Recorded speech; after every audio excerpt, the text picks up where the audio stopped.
Hello my dear student, मेरा नाम सद्दाम हुसैन है और मैं आप सभी का अपने यूट्यूब चैनल द मैक मस्ती में स्वागत करता हूं। आज हम डायनेमिक ऑफ मशीन का सिलेबस स्टार्ट कर रहे हैं। डायनेमिक ऑफ मशीन में हम यूनिट नंबर 1 देखेंगे, जो कि बेसिक इंट्रोडक्शन का चैप्टर है। कि ये जो चैप्टर है आने वाले चैप्टरों के लिए बेसिक्स है, ठीक है, बेस है कह सकते हैं। इनके ही बेसिक प्रिंसिपल जो हैं हम आने वाले चैप्टरों में यूज करेंगे, ठीक है। तो स्टार्ट करते हैं इस वीडियो को। और पहला जो टॉपिक, जैसा कि हमारा सब्जेक्ट का नाम है डायनेमिक ऑफ मशीन, अर्थात उसमें हमें पहले मशीन के बारे में पढ़ना होगा कि मशीन होता क्या है, ठीक है। बेसिक मशीन की जो डेफिनेशंस होती है वो सबको, उम्मीद करता हूँ एज ए मैकेनिकल इंजीनियर होने के नाते आपको याद होगा, ठीक है। तो फिर भी मेरा दायित्व तो बनता है कि मैं आपको उस मशीन की छोटी सी छोटी डेफिनेशन भी आपको मैं बताऊं। जैसा कि मैंने यहाँ मशीन की डेफिनेशन लिखी हुई है कि a machine is a device which receive energy in some available form and utilize it to do some useful work. अर्थात कि मशीन एक ऐसा डिवाइस है जो किसी एनर्जी को रिसीव करता है और उस एनर्जी की मदद से, उस ऊर्जा की मदद से एक यूजफुल वर्क या उस ऊर्जा को कार्य में बदल देता है, ठीक है।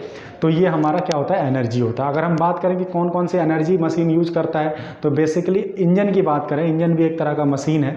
तो इंजन क्या करता है कि केमिकल एनर्जी को पहले लेता है। किससे लेगा वो? फ्यूल से। फ्यूल कुछ भी हो सकता है, गैसोलीन हो सकता है, पेट्रोल हो सकता है, डीजल हो सकता है, ठीक है। तो उस केमिकल से वो क्या करता है, उसको बर्न करके केमिकल एनर्जी ले लेता है। फिर उस केमिकल एनर्जी को क्या करता है, हीट अप करके उससे हीट एनर्जी लेता है और वो हीट एनर्जी फर्दर किस में कन्वर्ट हो जाती है, वर्क में कन्वर्ट हो जाती है, जिससे कि हमारा इंजन रन करने लगता है, ठीक है। तो बेसिक मशीन क्या है, मशीन हमने पढ़ लिया, इंजन भी एक तरह का मशीन ही है, ठीक है। अब आते हैं चैप्टर पे, अपने सब्जेक्ट पे, क्या है, थ्योरी ऑफ मशीन। अब आप कहोगे कि सर ये तो हमारा सब्जेक्ट डायनेमिक ऑफ मशीन है, आपने यहाँ थ्योरी ऑफ मशीन क्यों लिख दिया?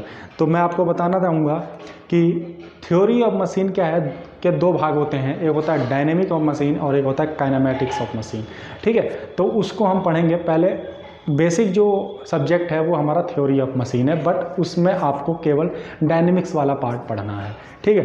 तो थ्योरी ऑफ मशीन क्या होता है? थ्योरी ऑफ मशीन, यहाँ TOM लिखा है, TOM का मतलब है हमारा थ्योरी ऑफ मशीन। देखिए, थ्योरी ऑफ मशीन में define as the study of relative motion between the various part of any machine and force which act upon them.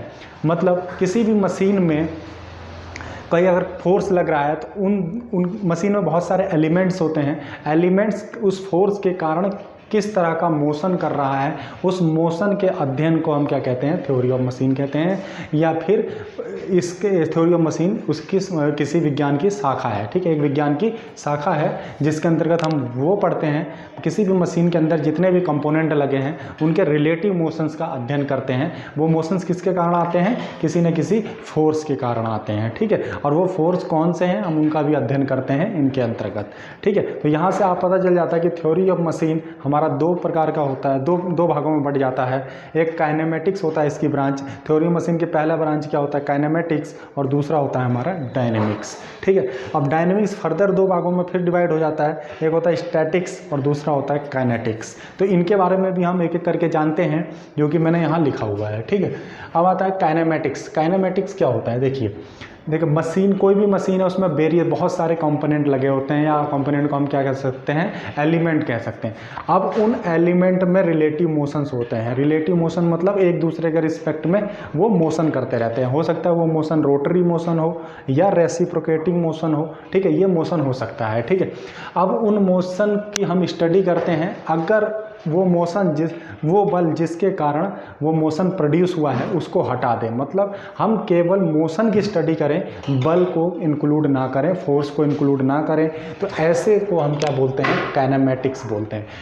ऐसी स्टडी, ऐसी थ्योरी ऑफ मशीन के शाखा को क्या बोलते हैं हम, काइनेमेटिक्स बोलते हैं। इसमें हम बल से हमारा कोई मतलब नहीं होता है, चाहे वो उसी बल के कारण उस मशीन में मोशन उत्पन्न हुआ है। बस हमको उसके मोशन के बारे में अध्ययन करना होता है। अब वो मोशन कैसे प्रोड्यूस हुआ है वो हमें नहीं पता, वो किस कारण हुआ है, वो बल हमें उससे कोई मतलब नहीं है, लेकिन हमको केवल उस मोशन के बारे में अध्ययन करना होता है। तो इसलिए ये डेफिनेशन क्या बन जाती है, it is the branch of theory of machine which deal with the study of relative motion of various machine element without, यहाँ मैंने अंडरलाइन कर दिया विदाउट को, मतलब फोर्स इंक्लूड नहीं करना है, without taking into consideration the force producing the motion. अर्थात हमें केवल मोशन का अध्ययन करना है, फोर्स का अध्ययन नहीं करना है, हम फोर्स को हटा देते हैं उसमें से। ठीक है, आपके स्क्रीन पे ये इस एरिया पे लाइट का रिफ्लेक्शन हो रहा होगा, तो यहाँ पे मैं बता देता हूँ, यहाँ विद लिखा हुआ है और यहाँ लिखा हुआ है रिलेटिव मोशन, तो इसको आप नोट डाउन करेंगे सही से। ठीक है, अब आता है दूसरा डायनेमिक्स। डायनेमिक्स क्या होता है, देखिए डायनेमिक्स किसी भी मशीन एलिमेंट के मोशन का अध्ययन करते हैं हम, लेकिन इसमें हम जिसके कारण वो मोशन उत्पन्न हुआ है, मतलब जिस फोर्स के कारण मोशन उसमें प्रोड्यूस हुआ है, हम उस फोर्स को भी इंक्लूड कर लेते हैं। ठीक है, यहाँ पे हम फोर्स इंक्लूड नहीं कर रहे थे, लेकिन यहाँ पे हम फोर्स भी इंक्लूड करके उन दोनों चीज़ों का अध्ययन करते हैं। ठीक है, तो ये इसकी डेफिनेशन अगर प्रॉपर हम पढ़ेंगे तो it is the branch of theory of machine which deal with the study of relative motion of various machine part. यहाँ विद के नीचे मैंने अंडरलाइन इसलिए कर दिया कि with consideration of the force, मतलब फोर्स के साथ साथ हम उस मशीन एलिमेंट में जो मोशन प्रोड्यूस हो रहा है उसका हम अध्ययन करते हैं। ऐसे ब्रांच को, ऐसे थ्योरी ऑफ मशीन के ब्रांच को हम क्या बोलते हैं, डायनेमिक्स कहते हैं। ठीक है, या डायनेमिक्स पार्ट कहते हैं। ठीक है, अब आता है डायनेमिक्स क्या है, दो भागों में फिर से बढ़ जाता है, एक होता है स्टैटिक्स और दूसरा होता है काइनेटिक्स। अब इसकी डेफिनेशंस क्या होती हैं ये भी देख लेते हैं। ठीक है, देखिए it is the branch of dynamics which deal with the force acting on the various part of machine element at rest। मतलब कोई मशीन रुकी हुई कंडीशन में है, कोई मशीन रुकी हुई कंडीशन में है और उस कंडीशन में जो उसमें मोशंस हो रहे हैं, उस कंडीशन में जो हमारा फोर्स लग रहा है वो उसके बारे में हम स्टडी करते हैं। ठीक है, स्टैटिक्स का मतलब होता है स्थैतिक, हिंदी में क्या बोलते हैं, स्थैतिक। ठीक है, तो स्थैतिक की परिभाषा क्या हो जाएगी, it is the branch of dynamic which deal with the force acting on the various part of machine element at rest. मतलब हम क्या करते हैं इसमें स्टैटिक्स कंडीशन, नाम से ही पता चल रहा है कि हमको वो मशीन हमारी रुकी हुई होगी, उसमें मोशन नहीं हो रहा होगा। उस दौरान जो फोर्स उस मशीन एलिमेंट में लग रहा होगा, जिस एलिमेंट पे या फिर उस एलिमेंट पे जो फोर्स लग रहा होगा उसको हम क्या बोलते हैं, उसके स्टडी को हम क्या बोलते हैं, स्टैटिक्स बोलते हैं। ठीक है, स्टैटिक्स बोलते हैं। ठीक है, अब आता है हमारा काइनेटिक्स। काइनेटिक्स क्या होता है, सेम उल्टा। इस काइनेटिक्स यहाँ पे क्या था कि रेस्ट कंडीशन में हम फोर्स की स्टडी कर रहे थे जब हमारी मशीन रुकी हुई थी, लेकिन इस वाली कंडीशन में क्या होता है, जब मशीन मोशन अवस्था में होती है तो उस दौरान जो बल लगते हैं, उस दौरान जो फोर्सेस लगते हैं किसी एलिमेंट पे, हम उसकी स्टडी करते हैं। अर्थात अगर डेफिनेशन की बात करें तो हम इनर्शिया फोर्स की स्टडी करते हैं। वो इनर्शिया फोर्स कैसे प्रोड्यूस होगा, इस कंडीशन में काइनेटिक वाले केस में इनर्शिया फोर्स दोनों के इफेक्ट से प्रोड्यूस होगा, फोर्स के इफेक्ट से एज वेल एज मोशन के इफेक्ट से, क्योंकि मोशन भी किसी भी एलिमेंट में मोशन हो रहा है तो एक तरह का फोर्स प्रोड्यूस करता है। अगर हम रोटरी मोशन कर रहे हैं तो उसमें जरूर सेंट्रीफ्यूगल फोर्स प्रोड्यूस हो रहा होगा, तो हमें वहाँ पे उस फोर्स को भी कंसीडर करना पड़ता है। तो बेसिक डेफिनेशन यहाँ लिखी हुई है। ठीक है, इंग्लिश में यहाँ लिखी हुई है, हिंदी में मैं आपको यहाँ एक्सप्लेन कर रहा हूँ। ठीक है, तो मेरी सुनी हुई बातों को आप डेफिनेशन के हिसाब से लिख सकते हैं, या यहाँ पे मैंने बहुत सिंपल इंग्लिश यूज करी हुई है। अगर आप प्रॉपर पढ़ के भी इंग्लिश ट्रांसलेट करना चाहेंगे तो हो जाएगी। फिर भी अगर आपको प्रॉब्लम आती है तो आप मुझे कमेंट बॉक्स में बोलेंगे, मैं इसकी हिंदी PDF आपको सेंड कर दूंगा। ठीक है, उसके लिए भी मैं अभी वर्क कर रहा हूँ।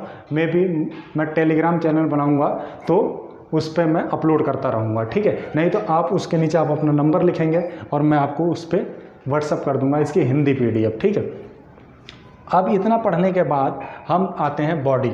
देखिए सिंपल सी बात है, एलिमेंट है, कोई भी एलिमेंट है मशीन पार्ट, तो कोई ना कोई बॉडी तो है, एक तरह का एलिमेंट है, वो भी बॉडी को ही एलिमेंट कह सकते हैं। ठीक है, तो अब दो प्रकार की बॉडियाँ होती हैं हमारे पास, दो प्रकार की बॉडीज़ होती हैं हमारे पास। क्या होती हैं, एक रिजिड बॉडी और दूसरा होता है रेजिस्टेंट बॉडी। दोनों के बारे में आप बेहतर सुना होगा, अप्लाइड मैकेनिक्स में आपने पढ़ा होगा इन दोनों के बारे में। ठीक है, थर्ड सेम में। तो रिजिड बॉडी क्या होता है? A body which does not deform under the influence of force. देखो ऐसी बॉडी जिस पे अगर फोर्स लगाया जाए, बल लगाया जाए, तो वो डिफॉर्म नहीं होगी, मतलब टूटेगी नहीं। सिंपल सी बात है, उसके अंदर मोशन नहीं होगा। जब मोशन नहीं होगा तो क्या होगा? टूटेगी नहीं, डिफॉर्म ही नहीं होगी। अब ऐसा होना पॉसिबल नहीं है, इसीलिए ये एक आइडियल केस है। ये केवल हम स्टडी के लिए यूज करते हैं। ऐसी कोई बॉडी नेचर में एग्जिस्ट नहीं है जो डिफॉर्म ना होती हो बल लगाने के बाद। बल लगाने के बाद अच्छे अच्छे के तेल निकल जाते हैं, ये तो फिर भी बॉडी है, ठीक है। तो ये हम बस एक आइडियल केस रखते हैं, ठीक है, कि रिजिड बॉडी भी होती हैं, एग्जिस्ट करती हैं, केवल स्टडी के लिए। ऐसी बॉडी जिस पर अगर हम बल लगाते हैं तो उस पर कोई भी डिफॉर्मेशन नहीं होता है, या फिर ऐसा पिंड जिस पर बल लगाने पर कोई डिफॉर्मेशन ना हो, ऐसी बॉडी को हम क्या बोलते हैं? रिजिड बॉडी कहते हैं। हिंदी में बोलते हैं उसको दृढ़ पिंड, दृढ़ पिंड। अब आता है रेजिस्टेंट बॉडी। रेजिस्टेंट बॉडी, अब जब ये डिफॉर्म नहीं हो रही थी तो ये डिफॉर्म होगी, इसमें मोशन नहीं होता था, इसमें होगा, इसीलिए तो ये एग्जिस्ट है, ठीक है। तो a body is said to be resistant body, it is capable to transmitting the required type of motion under the action of force with negligible deformation। अर्थात कि ऐसी बॉडी जिस पे बल लगाया जाए तो उसमें कोई ना कोई मोशन प्रोड्यूस होगा, और वो मोशन होने के कारण उसमें जो डिफॉर्मेशन होगा वो नेग्लिजिबल होगा। ऐसा नहीं है कि वो फोर्स लगाया और तुरंत टूट गया, ऐसा पॉसिबल नहीं है। तो उस बॉडी का क्या काम है जो तुरंत टूट जाए? तो उसमें मोशन तो होगा बट नेग्लिजिबल डिफॉर्मेशन भी होगा, ठीक है। नेग्लिजिबल मतलब बहुत छोटी मात्रा में डिफॉर्मेशन होगा। तो ऐसी बॉडी को हम क्या बोलते हैं? Resistant body. दोनों को एक बार और बता देता हूँ कि जो रेजिस्टेंट बॉडी होता है उसमें फोर्स लगाने पर उसमें डिफॉर्मेशन नहीं होता है और उसमें मोशन प्रोड्यूस नहीं होता है। लेकिन रेजिस्टेंट बॉडी का एक नेचर होता है कि अगर जैसे ही हम उसमें फोर्स लगाते हैं तो उसमें मोशन प्रोड्यूस हो जाता है। यही बॉडी हम अधिकतर पार्ट्स में अपने आने वाले जितने भी इक्विपमेंट है वहाँ यूज करते हैं, क्योंकि उसमें सारे क्या होते हैं? हमारे मूवेबल बॉडी होते हैं। जो फिक्स बॉडी होती हैं वो किसके अंतर्गत चले जाती हैं? वो रिजिड बॉडी के अंतर्गत चले जाती हैं, ठीक है। तो ये ऑल अबाउट हमारा आज का लेक्चर था।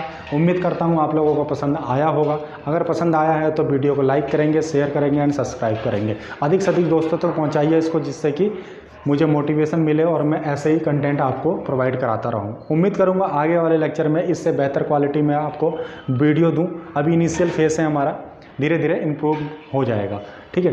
तो आज के लिए इतना ही। Thank you class. और इसका आप लोग स्क्रीनशॉट ले सकते हैं, मैं साइड हो जाता हूँ आपके नोट्स के लिए, ठीक है।